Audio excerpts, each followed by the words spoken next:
በስመ አብ ወወልድ ወመንፈስ ቅዱስ አሐዱ አምላክ። ስንክሳር ናይ ዕለት 23 ሚያዝያ። በዛ ዕለት እዚኣ ንቅዱስን ክቡርን ኮኸብ ጽባሕ ዓብይ ሰማዕት አባ ጊዮርጊስ መወዳእታ ሰማዕትነቱ ኮነ። ነዚ ቅዱስ እዚ ስም አቡ አንስጣስዮስ ይበሃል። ካብ ሃገረ ቀጰዶቅያ እዩ። ስማ ዲኡ ከዓ ቴዎብስታ። ንሳ እውን ካብ ሃገረ ፍልስጤም እያ። ንሱ ብንኡሱን ከሎ አቡኡ ዓረፈ። 10 ዓመት ምስ ገበረ ተንሲኡ ናይ አቡኡ ሽመት ክቕበል ናብ ንጉስ ድዱያኖስ ከደ። እቲ ንጉስ ከዓ ጣዖት አቂሙ ነጣዖት ክሰግድ ጸንሖ። ንኩሎም ሰባት ከዓ ንጣዖት ከምልኹ ከገድዶም ጸንሖ። እቲ ምስኡ ዝነበሮ ገንዘብ ንድኻታትን ንመሳኪንን ዓደሎ። ንባሮቱ ናፃ አውፅኦም ከይዱ ከዓ ኣብ ቅድሚ ንጉስ ቆይሙ ብጎይታና ኢየሱስ ክርስቶስ ተኣመነ። ምስጋና ንዕኡ ይኹን።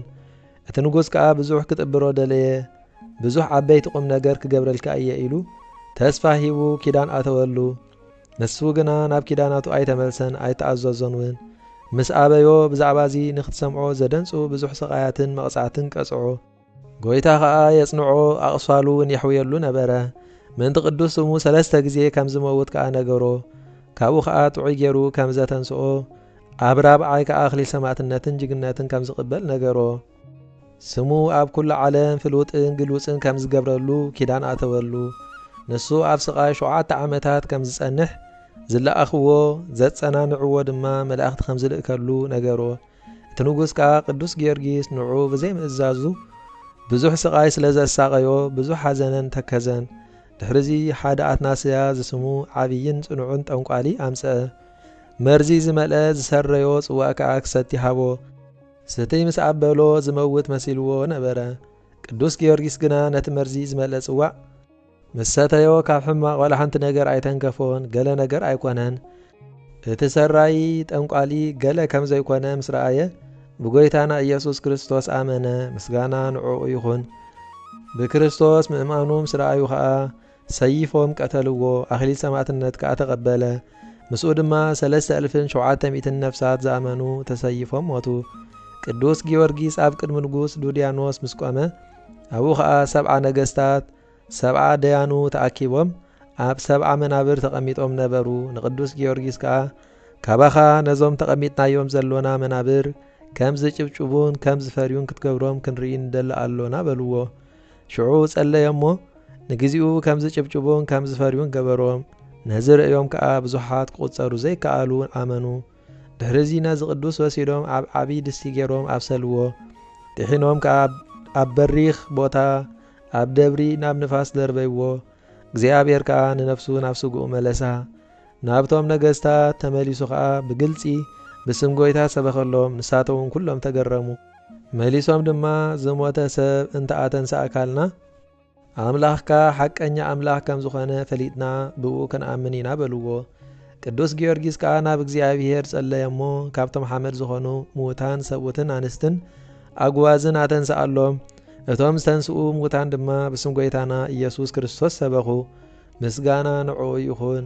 ናይ ገሃነም እሳት ዜናኣ ድማ ነገርዎም እሞ ተመሊሶም ከዓ ሞቱ። እዞም ካሓቲ ነዚ ምስ ረአዩ ኣንጻሩ ተላዕሉ። እዞም ዘተንሳእካዮም ሰብ ዘይኮኑስ ናይ ሰይጣናት መናፍስቲ እዮም በልዎ። ካብ ብዚ ሓዘኖምን ትካዞምን ዝተላዕለ ኣብ ሓንቲ ድኻ መበለት ኣጸግዕዎ። እዛ ሰበይቲ መግቢ ክትልምነሉ ምስ ወፀት መልኣኽ እግዚኣብሔር ካብ ኩሉ ጽቡቕ ነገር ዝመልኦ መኣዲ ኣምጽኣሉ። ነታ ሰበይቲ ዓንዲ ናይ ገዝኣ ጨብጪቡ ቆጽላ ኣውፂኡ ነዊሕ ኦም ኮነ። እታ ሰበይቲ ምስ ተመልሰት ዓብይ ተኣምራት ረኣየት። ዓንዲ ገዝኣ ጨብጪቡ ቆጽላ ኣውፂኡ ከምኡውን ዘይነበረ መኣዲ ተቐሪቡ ምስ ጸንሓ ተደነቐት። ሽዑ ዘይዛረብ ጸማም ዕውር ልሙስ ዝነበረ ወዳ ኣምፂኣ ካሕውየላ ለመነቶ።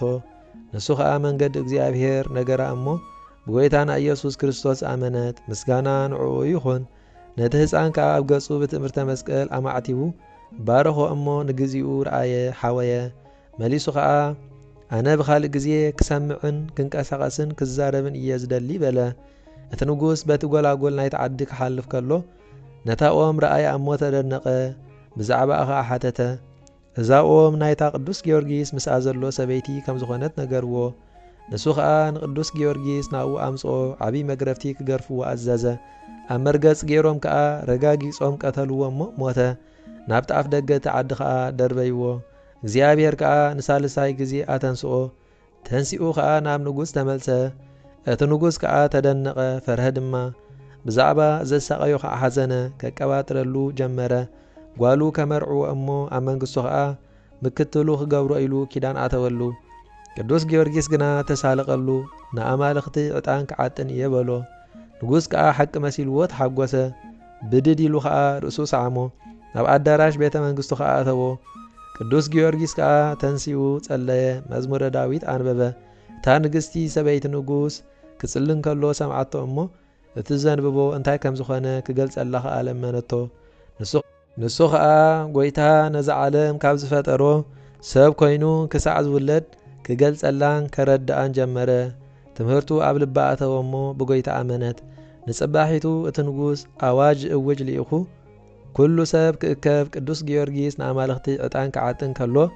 ክርእይዎ ኣዘዘ እታ መበለት ነዚ ነገር እዚ ምስ ሰምዐት ኣጸቢቓ ሓዘነት ምስቲ ህዝቢ ኮይና ድማ ነዚ ቅዱስ ክትርእዮ ወፀት ምስ ረኣያ ከዓ ፍሽኽ በለ ነቲ ወዳ ከዓ ናብቲ ጣዖት ኣጵሎን ሞኺድ ብስም ጎይታና ኢየሱስ ክርስቶስ ከዓ ክመጽእ ኣዝዞ በሎ ምስጋና ንዕኡ ይኹን ሽዑት ቆልዓ ጸቢቑ ሓወየ እሞ ናብቲ ጣዖት ከይዱ ከምቲ ቅዱስ ጊዮርጊስ ዝበሎ ነገሮ ነቲ ኣብ ውሽጡ ርኩስ መንፈስ ዝሓደሮ ጣዖት ኣውፂኡ ከዓ ናብ ቅዱስ ጊዮርጊስ ኣብጽሖ ቅዱስ ጊዮርጊስ ከዓ ናይዞም ኣረማውያን ኣምላኽ ንስኻ ዲኻ በሎ ርኩስ መንፈስ ከዓ መለሰሉ ኣነ ኣምላኽ ኣይኮንኩን እንታይ ደኣ መስሓቲ ሰብ እየ በሎ ንምድሪ ነቲ ርኩስ መንፈስ ክትውሕጡ ኣዘዛ ሽዑ ምድሪ ኣፋ ከፊታ ወሓጠቶ ንጉስ ነዚ ምስ ረኣየ ሓፈረ እቶም ምስኡ ዘለዉ ኩሎም እውን ሓፈሩ ብሕርቃንን ብቁጥዓን ከዓ ናብ ንግስቲ ሰበይቱ ኣተወ እሞ ንሳ እውን እታ ንግስቲ ኣይበልክኳን ዶ ነዞም ክርስቲያን ኣምላኾም ሓያልን ጽኑዑን እዩ እሞ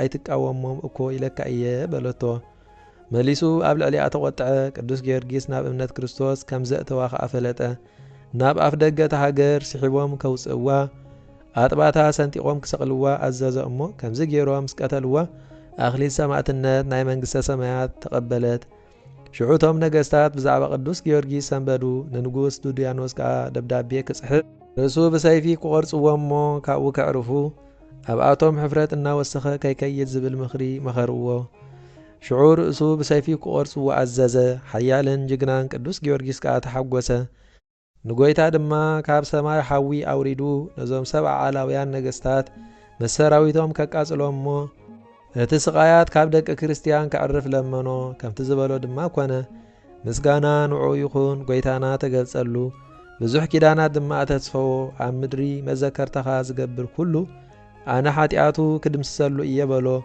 ንኹሉ ኣብ ሽግር ንዘሎ ኣብ ባሕሪ ኾነ ኣብ ምድሪ ከምውን ዝሓመመ ብስምካ ዝለመነኒ ካብ ኩሉ ሽግሩ ቀልጢፈ ኸድሕኖ እየ በሎ ከምዚ ምስ በሎ ንሰማያት ዓረገ ድሕሪዚ ርእሱ ኣድነነ እሞ ሰየፍዎ ካብኡ ከዓ ደምን ማይን ጸባን ወፀ ዘይበሊ ዘይሓልፍ ኣኽሊል ሰማዕትነት ተቐበለ ኣገልገልቱ ድማ ነዚ ቅዱስ ስጉኡ ብልብሲ ገኒዞም ጠቕሊሎም ናብ ሃገሩ ልዳ ወሰድዎ ብስም ቤተ ክርስቲያን ሃኒጾም ከዓ ኣብኣ ኣንበርዎ ካብኡ ድማ ዘይቁጸር ተኣምራትን መንክራትን ተረኣዩ እግዚአብሔር በጸሎቱ ንኹላትና ህዝበ ክርስቲያን ይምሐረና ንዘላለም ዓለም አሜን። ሰላም እለከ ሰርዌ ሰማዕታት አእላፍ ዘሞገሰ ስምከ በጽሐ መንገለ ኩሉ አጽናፍ በቅድመ ፀሐይ ብሩህ ዘእያርብ ለዘልፍ ህማምየ ዝሩ ነሲአከ በአፍ ጊዮርጊስ ቀሊለ ክንፍ ከራድዮን ኦፍ ሰላም እብል እደወ ተሱአ ወአምአተኒ ሰላስ ወሰብአ ሶበነጸሩ ክሱተ ስብሃተ ሰማያት ህቡአ እንዘይትባደሩ በአውደ ነገሥት ሰብአ ምስለ ጊዮርጊስ ዘፈጸሙ ስምዓ። በዛ ዕለት እዚኣ ቅዱስ ሮቆ ዓረፈ። እዚ ቅዱስ እዚ ተኣምራትን መንክራትን ክሳዕ ዘርኢ ተጋደለ። ሓደ መዓልቲ ሕማም ርእስን ሓዞ ብብርቱዕ ንብዓት ኣቑሳሉ ክሳዕ ዝርአ ኣጸቢቑ ለመነ። ጎይታና ኢየሱስ ክርስቶስ ከዓ ብሩህ ደመና ኮይኑ ተገልጸሉ። ኣብ ቅድሚኡ ቆይሙ ኦ ፍትወይ ሮቆ ኣይትፍራህ በሎ። ካብ ሕማምካ ክፍውሰካ ምስኻ ኪዳን ክቐውም እንሆ ናባኻ መጺእ ኣለኹ። ኩሉ ብስምካ ኣምላከ ሮቆ ኢየሱስ ክርስቶስ ካብ ሕማም ብድብድ ኣድሕነኒ ኢሉ ንዝልምነኒ እዚ ሕማም ብድብድ ኣብ ልዕሊኡ ኣየምጽእን እየ። ጎይታ እዚ ምስ ተዛረቦ ብኽብሪ ናብ ሰማያት ዓረገ። እዚ ቅዱስ ከዓ በብዙሕ አገልግሎት እግዚአብሔር ባሐበሎሞ በሰላም ዓረፈ። እግዚአብሔር በጸሎቱ ንኩልና ይምሐረና ዘለዓለም ዓለም አሜን። ሰላም ለሮቆ መስተጋድል ህሩይ እዛ አስተርአዮ አምላክ በደመና ሰማይ ሶበ ቁሰሊሁ አርአዮ ዘምስለ ብካይ ጸገዎ ኪዳነ ምህረት በጽዋኤ ስሙ ሰናይ ከመ እምብድብድ ይድህን ብእሲ ድውይ። ምስጋና ንአብን ወልድን መንፈስ ቅዱስን ሎምን ኩሉ ሰዓት ዘለዓለም ዓለም ይኹን። ስንክሳር ናይ ዕለት 23 ሚያዝያ ተፈጸመ።